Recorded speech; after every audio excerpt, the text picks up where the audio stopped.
చేయలేదండి.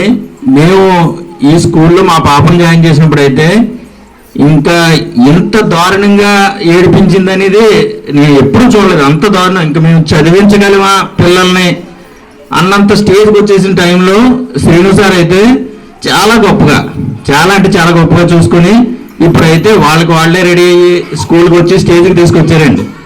ఏంటి మీ పిల్లల్ని తాడిపత్రి స్కూల్లో చదివిస్తున్నాం, ఇంకా బయట పెద్ద స్కూల్స్ ఉన్నాయి కదా అని మనకి చాలా మంది చెప్పారండి. ఎప్పటికీ కూడా దూరపు కొండలు ఉండిపోయాయి. అక్కడికి వెళ్ళేటప్పుడు మా అన్నయ్య గారి పిల్లలు శ్రీ మాధవిలో చదవడం చూశానండి. వాళ్ళకి ఏం లేకపోయినా సరే మనం బేగ పట్టించుకుంటాం. ఇందాక మేడం గారు చెప్పినట్టు మనకి తాడిపత్రిలో ఉన్న పిల్లలకి మనం రెడీ చేసి పంపించడం కష్టమైపోతుంది. అక్కడికైతే 5 గంటలకు లేచి వాళ్ళ క్యారేజ్ పెట్టి రెడీ చేసి పంపిస్తున్నారు. అదే జరుగుతుందండి ప్రతి దిక్కున కూడా. ఇక్కడ తాడిపత్రి కదా అని నెగ్లెక్ట్ చేసినాం.